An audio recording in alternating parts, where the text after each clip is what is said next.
I want to talk about uh, biogenesis. The idea that life can evolve um, from non-life, or life can evolve from by naturalistic mechanisms. I want to put it on trial. I want to look at just how, this is evolution's, they believe, they have to believe it happening, um, because they want to have a theory, billions of years, no God, etc. Okay, so here's the problem with it. Let's look at about 5 different things that's wrong with it. A, the principle of biogenesis is life comes from life. So straight away it's breaking a principle that science holds to. It breaks the laws of probability. It breaks, now this one's a bit controversial, and I'm sure I'll get flack from it, but anyway, there's a tendency of things to become disordered by entropy of the second law of thermodynamics. Okay, so yeah, here we go. I'm sure I'll get heaps of comments. Anyway, observation in nature itself, it goes against all experimental evidence. So that, you'd think that's the nail in the coffin, and the evolutionists would give up and say, okay, yeah, we believe obviously evidence is in favor of a creator. We have no naturalistic mechanisms for it, and all attempts at it fail in every area. No, they don't give up. They just keep proposing different mechanisms and different theories because it's their faith, so they can't give up on their faith. Okay, so let's have a look at a cell itself. Let's look at cells in detail and steps and actually weigh up the evidence. Let's put this abiogenesis on trial. Okay, cells need proteins to fold correctly. So if you've got a cell and you're trying to create proteins or have proteins that work, you need them to be able to fold. And each cell has to have correct addressing. So cells they need those 2 things. Otherwise, proteins, if they don't fold correctly, they'll just be as useful as spaghetti, basically. Okay, if they can't fold, they won't do jack. Useless in a cell if they can't fold. If proteins don't have correct addressing, there's a real major problem there as well. They actually the protein will go to the wrong place if it's not addressed right. This is actually probably more dangerous than if you had just letter changes. Diseases basically occur if the proteins go to the wrong place. They've actually got a job to do. If they go to the wrong place, they're not going to do their job. Okay, so it's a major problem. Okay, let's look at let's go through step 1. Proteins need to be formed from 20 amino acid types. They can't contain the other 280 amino acid types. Okay, so there's a big issue there. So statistically, we've got some issues just there alone. So you have to have this amazingly perfect soup that they talk about to begin with, for this to happen, the correct, types. Okay, number 2, proteins can only be formed from left-handed types of amino acids. No right-handed types in the chain will produce protein. Protein will be formed. So when the amino acids are linking together, so you get the 20 correct ones, and they aren't polluted by any of the other 280, and there's 2 types. They can have a left-handed or right-handed type of each of the 20 amino acids. So the problem is, if you get in any of the sequence of the amino acid chain, if you get a right-handed one in that sequence, the whole thing is going to be not work as a protein. So there's huge, as the chains get longer, amino acid chains get longer, it obviously becomes incredibly statistically improbable that that's going to have them. But okay, so we've got to have no pollution from non-protein formed amino acids. Then we've got to have only a certain type of amino acid as well. Proteins, number 3, proteins need a special bonding. Now this one here could be argued, but proteins have peptide bonds, and if they haven't got peptide bonding, like non-peptide bonding, again between the amino acid chains, it's not going to work properly. Now, if you argue with that one, that's fine. Okay, big deal. Still got huge statistical issues, but that one there is shouldn't be that controversial. Number 4, proteins won't fold correctly if they don't have help from specialized proteins, other specialized proteins. Okay, they're not just actually folding by themselves. So you think, well, what does that mean? Aren't they, once they've got the correct amino acid chain, don't they just naturally fold together? No, there's actually special folding proteins that help them fold. These are called chaperones or chaperini proteins. So basically, there's probably got the second name wrong, but anyway, the chaperone proteins basically help fold. But what helps them fold? Other specialized proteins that are chaperone proteins for the chaperone proteins.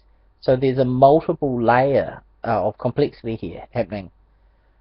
Specialized proteins to help fold amino acids, but they also are helped by specialized proteins that help them fold as well. So, okay, running into some problems there. Number 5, cells have to be able to regulate how many proteins they actually make. A cell to be able to tell its protein production when to turn off and on. Now, if it doesn't, there can be issues. Okay, one, let's think about it. It starts making protein. A cell has all the functionality and somehow gets all the right materials, and it starts building the amino acid chain, and it somehow gets the folding chaperone proteins to help it, and it starts doing it.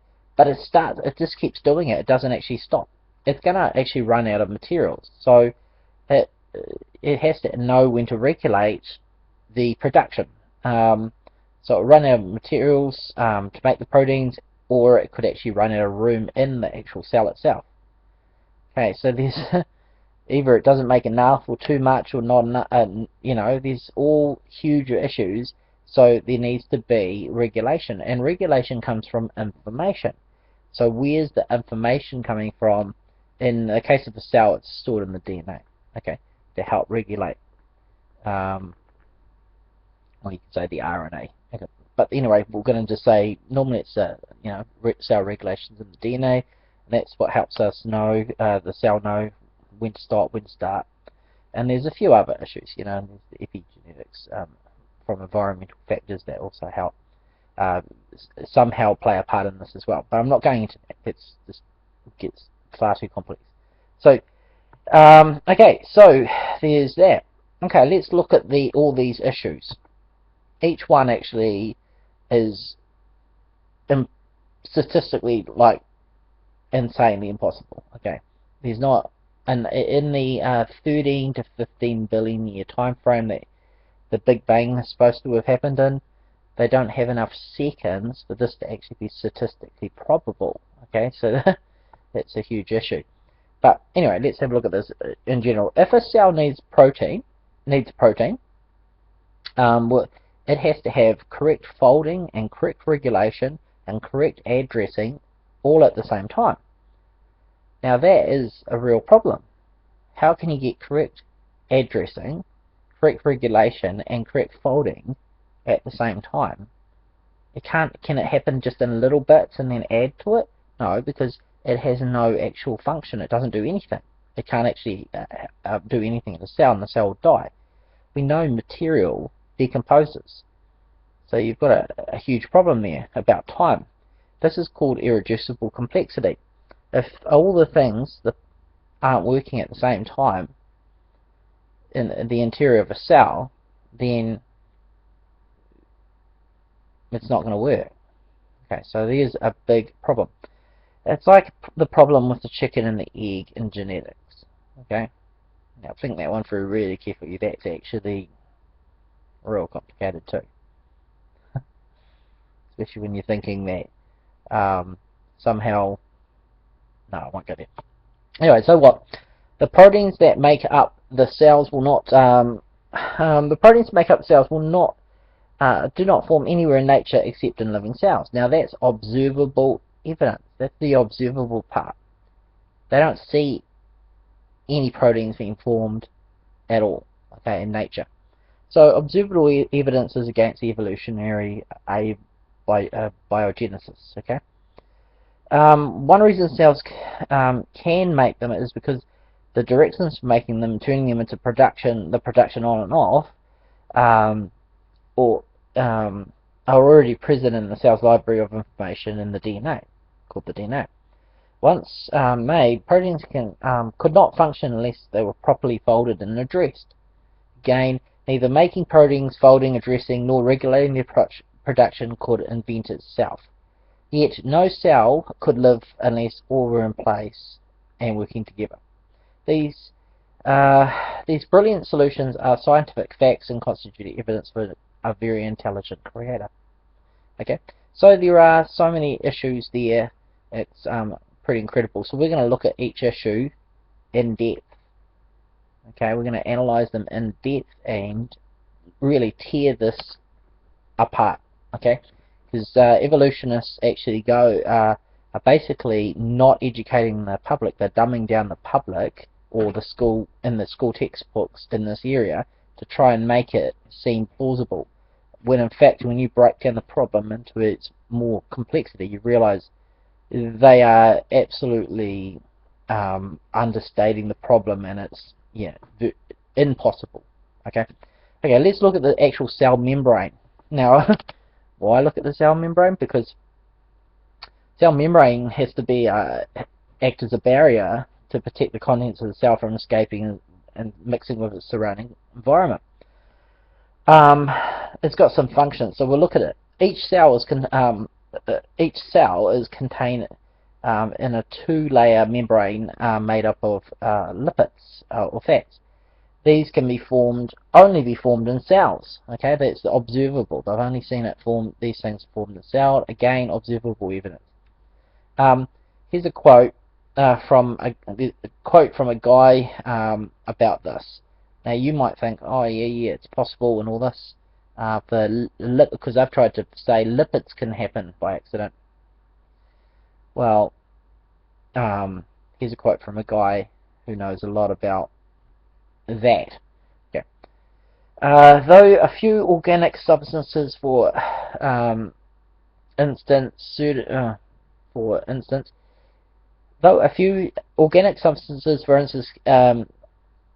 certain simple amino acids can form relatively easy under prebiotic conditions. Okay, we'll go with that. We'll go with that. But other biochemical building blocks, such as nucleotides and lipids, require their synthesis in a real factory. Okay, so he's sort of saying, yeah, well, we can get some amino acid stuff to happen, rather not too difficult. But the other building blocks, no, can't do it. You need a factory already working. Okay, the container itself. We're looking at the cell membrane. If you haven't, that's what I'm analyzing. The cell membrane itself, the container, is a plasma membrane. It's so thin. It's a fatty film so thin you can't see it under a light microscope. As I said, it was two-layer and all that sort of stuff. The plasma membrane, it has to be a barrier to stop, the ingredients of the cell from escaping, and environmental ingredients mixing with it. It's got to protect it. So it needs to but it has to do two things. It has to be able to let nutrients into the cell, and it has to be able to let waste products out of the cell. Now, so how does it do that? How does it regulate what goes in and what comes out? Again, regulation again. again, we know regulation comes from information in the DNA. So there is an issue there. Which comes first, the cell membrane or the DNA? Yeah, big issues. Anyway, how it achieves the regulation of the stuff coming in and out, it has actually selective channels and pumps made of proteins that penetrate the membrane wall. Okay, and then it's got other proteins that act as sensors to enable the cell to respond to the changes in its environment. So it's got all these really complex proteins that are actually working together with the lipids, making the cell walls. Okay, so there, which one is happening by itself? Remember that all this has to fit, all somehow excellently all happen at the same time. Okay, somehow. Lipid membrane without its protein pump or channels would not let nutrients in. So think about that. If you just managed to get the lipid to make a membrane, and so it somehow, even though the top scientists say no, lipids don't form by accident anyway. We can't see it in nature. It only comes from a cell. But if they managed to do it, it still wouldn't actually function as a cell wall, because the cell wall itself needs the channels and the pumps, etc., and the sensors. So the channels would be needed to let the nutrients in, otherwise the cell will starve. Okay, and vice versa, waste wouldn't be able to get out, so the cell would die. Again, evidence of lipids and proteins working together shows irreducible complexity. So it's, getting complicated for it. Okay, if cells had really formed spontaneously, like imagined, they would expect the important parts to be made out of, to be made of materials that form easily under natural conditions, because that's what you would expect if it happened naturally. However, not one of the four things that they need actually does that. Lipids, proteins, RNA, or DNA. They can't be made that way at all. They've never observed it in nature, so it's not observable. And the complexity for each one, it just doesn't work. Anyway, the only place it has been seen is in an actually living cell. Okay, so biogenesis is observable evidence, is actually observable science. Life comes from life, not abiogenesis. Anyway, yet for a cell to live, all must be in place at the same time, okay, to do its job. So there's issues. So people go on about irreducible complexity like it's a swear word, but really, it's actually looking at, no matter what you're looking at, there's irreducible complexity in a lot of different issues. Okay, let's have a look at bacteria, because bacteria is one where somehow you do a bit of sleight of hand and you try and make out that bacteria somehow is able to do what, maybe that's the answer. Bacteria being a symbiotic relationship where maybe there's a cell that was formed and there's a like they're trying to mix it up, have this one with this one, this one with this one, and so bacteria is one of their like little cards, ace cards they try and play to try and somehow it happened, and bacteria was the result. So they're looking for bacteria on other planets, eh? That's what they're doing. And what do you think the Mars Curiosity rover's up there for? And what do you think all the all the ideas, they're looking for it. They're thinking bacteria is the starting thing. Okay, so the DNA of bacteria contains as much information as a 1,000-page book. Okay, again, it's not simple. Again, the information is there. So let's have a look at actually information theory. Now, information is just a real bad one for them. A 1,000-page book in bacteria, okay? Where the hell did the information come from? Okay, let's have a look. Information is not determined by the material it's written on. It can be written on paper, a computer, stone tablets. It doesn't matter. The actual material doesn't matter. Information is separate from its material. Information doesn't depend on even a particular set of letters or code it's written in. In other words, you could write a book in Chinese or Hebrew or English or whatever language and translate it from language to language or symbol to symbol, and the information will actually remain the same.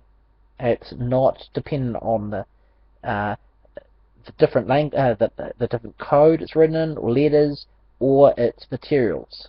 We know this about information. Okay, it's not a big. This is observable knowledge by information theorists. Okay, everyone knows this in this field. Okay, so individuals don't form instructions. Okay, that's something maybe you haven't thought about. Individual letters will not form instructions. Instructions that are so detailed that can create all the millions of proteins that can be made. Think about that. Millions of proteins that can be made. They have to have instructions for their formation. Plus, they have to have the instructions on how to regulate while they're making these things. And there's a lot of instructions upon instructions. Okay, where does the instructions come from if it doesn't come from the materials it's on? Where does the instructions come from if it's not, it's not formed from just letters? Now, people use all this stuff. Well, if you've got a dumb monkey to just punch on a typewriter, it will be able to, punch out something and some instructions by accident, given enough time. That's not true, because for one, you're taking away, you're actually adding to the problem, adding to it by not being reasonable. A dumb monkey will not have a typewriter in the first place. A dumb monkey will be tapping on the ground, on the earth, on the dirt. If it tapped on the dirt, bang, bang, bang, bang, no amount of tapping on the dirt is going to produce anything. Okay? The fact that you have to add a typewriter that actually can store instructions, you're actually trying to put the question into a different realm again. So, no, monkeys tapping on the dirt aren't going to produce any instructions, okay, at all. So what we've got, though, you've got to look at the problem. You've got 1,000 pages of instructions, of information, 1,000-page book of instructions in the material, and it's not dependent on just a coding system or letters or anything. So instructions and information have only been noticed or observable from one coming from intelligence. This is known in information theory. Otherwise, SETI would be looking at the stars. The SETI program, Search for Intelligent Life, would be listening to the stars. They're looking for this exact thing. They're listening for intelligent messages, not in the medium, but in the, actual instructions themselves to show intelligence, not static information, but it has to be. Anyway, they think that if that's not the case, then if you dug up a library or a painting or anything, then you have to question everything about what we know about intelligence, because you can't say a library book is actually proof. Then you'd have to say, oh no, that library book could have accidentally been formed by natural processes, which we know is absolutely ridiculous. But this is what you're trying to say. There's information in a cell that is outrageous, and yet you're saying it naturally can be formed. This goes against every type of rational reasoning there is. Okay. Anyway, we'll give you a quote from we're in a Git in the beginning of was information, page 79. If you want to look at it. There is no known natural law which matter can give rise to information. Neither is there any physical process or material phenomenon known that can do this. Case in point. Straight away, that should be the seal of death on Abiogenesis. That quote alone should have sealed its death. Now there was a Nobel Prize winner, scientist called D.U. I don't know how to say his name properly, but he writes, in all modern organisms, DNA contains encrypted form of instructions for the manufacture of proteins. More specifically, encoded within the DNA is the exact order in which the amino acids selected each step from 20 distinct varieties should be strung together. And yeah, to form all the organism's proteins. This was in a book called The Beginning of Life on Earth. American Scientists, Volume 83, 1995, page 430. Okay. Let's summarize this. Information never happens apart from intelligence. Yet, cells contain huge amounts of information. I believe this is the most important single evidence that life came from the mind of an intelligent creator than from dumb chemicals. Okay. Remember, hundreds of proteins in a cell. Let's keep that in perspective. Hundreds of proteins in a cell. Okay. Now, some evolutionists, they still won't listen to any reasoning, so they're coming up with, well, what about RNA first? Does that solve the problem? Because bacteria, remember, you've got 1,000-page information. They can't solve that problem. What about RNA? Evolutionists suggest that clay, there was a clay template formed contact to make the RNA. So the clay actually, they're saying, had the instructions in it. The clay. Okay. Now, but you got to think, okay, let's just think for a second. Let's just pretend it did. Let's just pretend the clay somehow had the instructions and it helped form the RNA and gave the template gave the RNA the instructions. Okay, that's where the information came from, the clay itself. Well, we'll look at that in a second, but let's just think carefully. What instructions did the actual clay hold? Okay. Okay, so apparently clay has instructions in it. What instructions? Okay, what kind of instructions did it hold? Did it have how to make a microwave? How to make a television set? Okay, these are all instructions. No, it had instructions far more complicated than that. Because if you've heard about the Blue Gene computer, supercomputer by IBM, how they're trying to make they were trying to make a supercomputer that could try and work out all the foldings of the proteins, and they were going to dedicate it, and they think they can run it for a year. That we're going to run it for a year. I think this was in 1999, so I'd love to find out what happened since then. Anyway, apparently they're going to run this and try and work out the folding of a protein. Well, let's have a think really carefully. Clay's okay, going to be able to do that, is it? Instructions. Okay, so yeah, that's some damn smart clay, because think about it, no scientists, all the scientists don't know how to do it. So this clay apparently did know how to give all the instructions for making RNA. Smart clay, okay? But let's have a think. What are the chances that the instructions would be correct information to make a cell? You know, the clay holds instructions to make a cell, RNA, to act upon it. So, do you get the gist? Well, why did it have the instructions to make RNA, to help RNA get the information? You know, it could have had instructions to make clay. It could have had instructions to make anything if clay actually held instructions. Does clay hold instructions? I don't know. But it's very far-fetched that actually just happens by chance that there was clay holding actually the instructions, and the cell and the RNA all come together and it works. It could have had instructions to make anything, you know, apple pie or something, you know, it's just crazy. Anyway, and plus, it's very smart clay. So, I don't know, I think the RNA idea and getting the clay and the information from, you know, that sounds like weirdness to me. It sounds like far out. Anyway, what about miniaturization? Let's have a look at a cell and let's think about this information. There's a lot of information in DNA. It is the best packaging we know of. It is the best way of packaging information that we know of. Okay, so our best attempts at storing information is not even as efficient as DNA storage.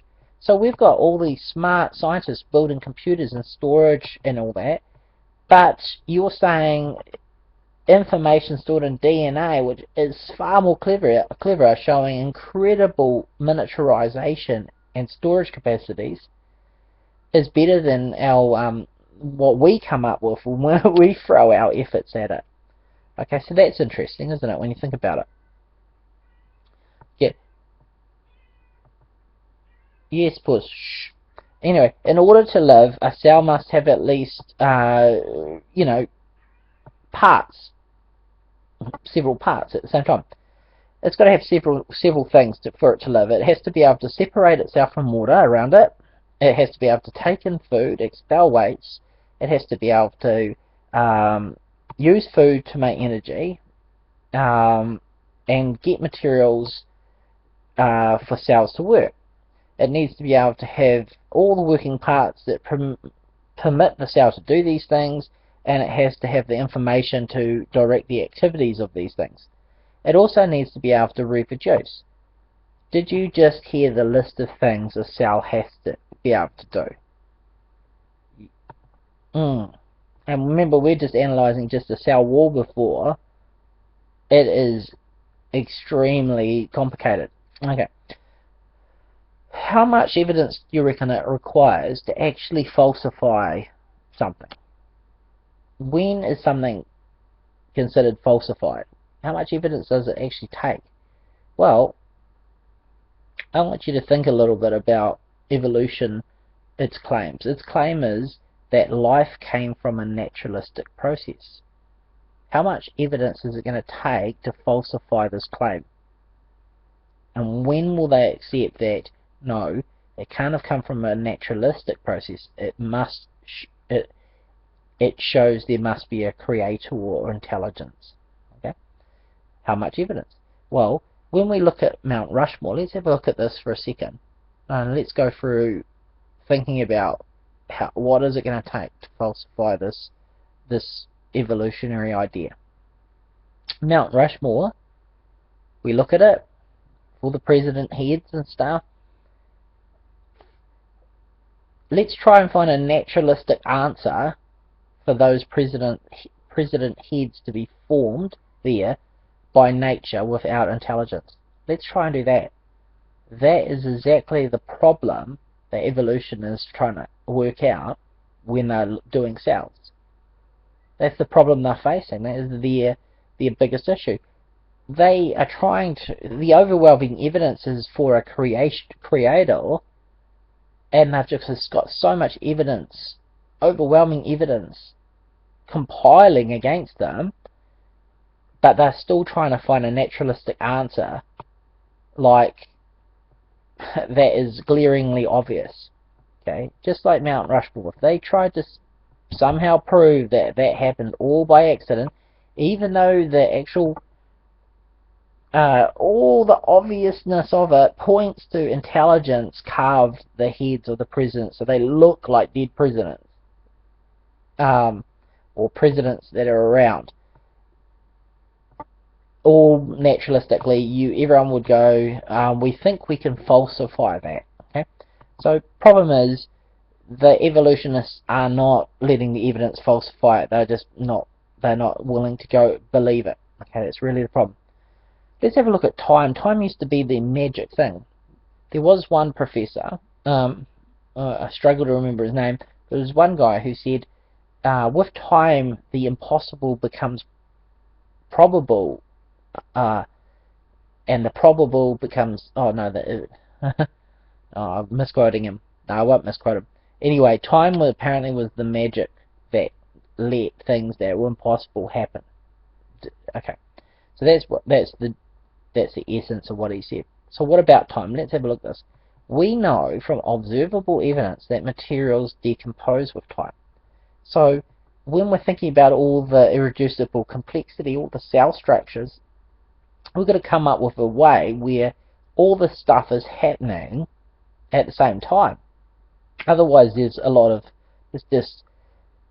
if some miraculous chance a cell membrane formed by itself with all the proteins also miraculously forming, and then and it makes the cell wall itself, then miraculously over in another part at the same time RNA or DNA is formed, and all the information miraculously just spontaneously generates to know how to regulate everything, and then miraculously a ribosome, it has all the information to make ribosomes, and then okay, so you're getting all this all at the same time. It all has to happen at the same time. Otherwise it just dies off. It doesn't live. What is driving this? How can it be driven to actually do this if it's all a random chance, if it's all just accidental? What would drive it to actually form in the first place? Okay, what would drive it? What is driving this to actually form in the first place? It is extremely unlikely. Now there is the big problem. The discovery of bacteria to be 3.5 billion years old. That's not. Remember, that's the supposed age. I don't believe anything is old. I don't believe there are millions and billions of years or anything. I think that's just total fabrication of evidence. It's just the rock layer, strata layers are not millions and billions of years old. They're actually deposited by a global flood. So there is no age. But anyway, we'll go along with them.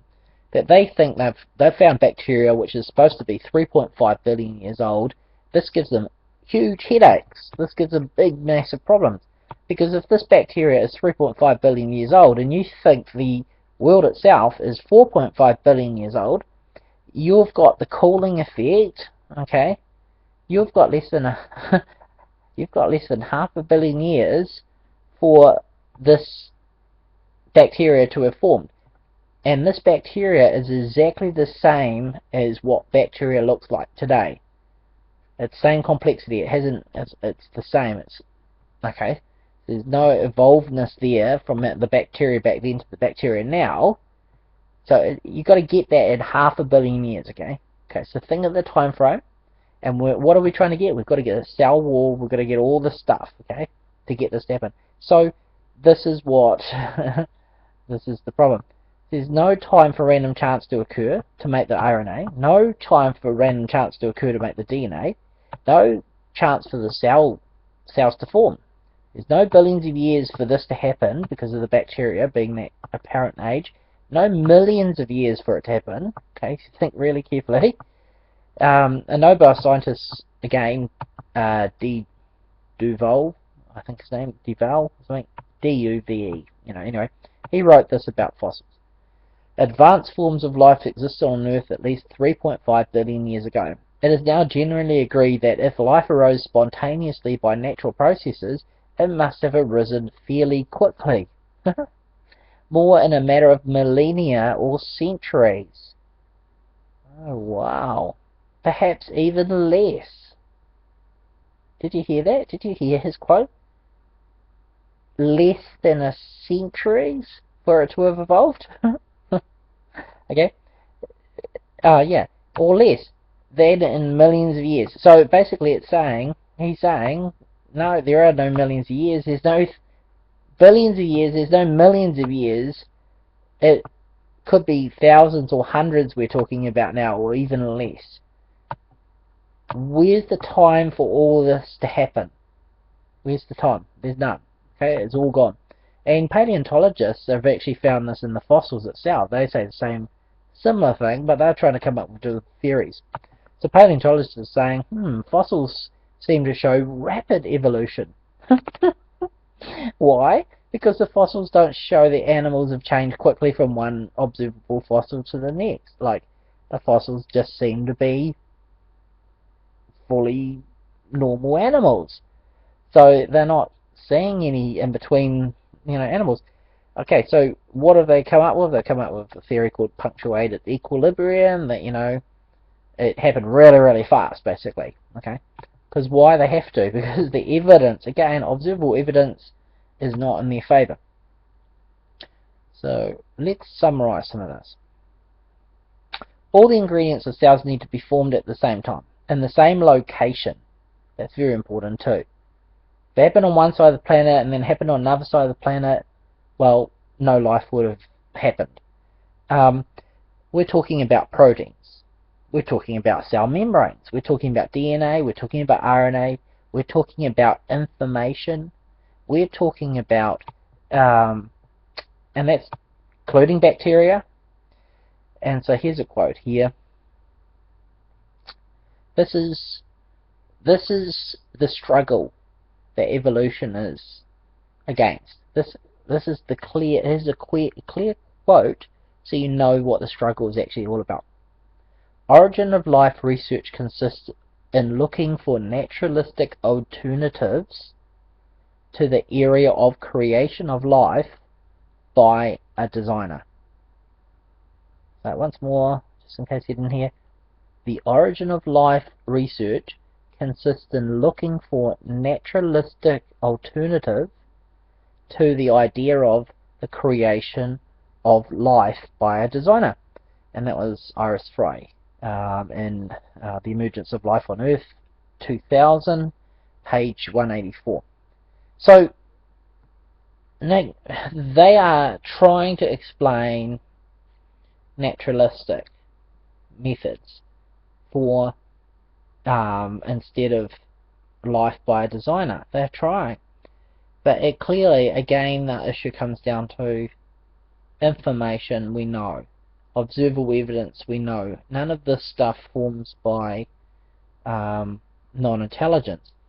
Also, if you look at a Mount Rushmore and you try to come up with naturalistic processes for that to have happened and for them faces to be perfect matching individuals of presidents, the logic surely would falsify that claim.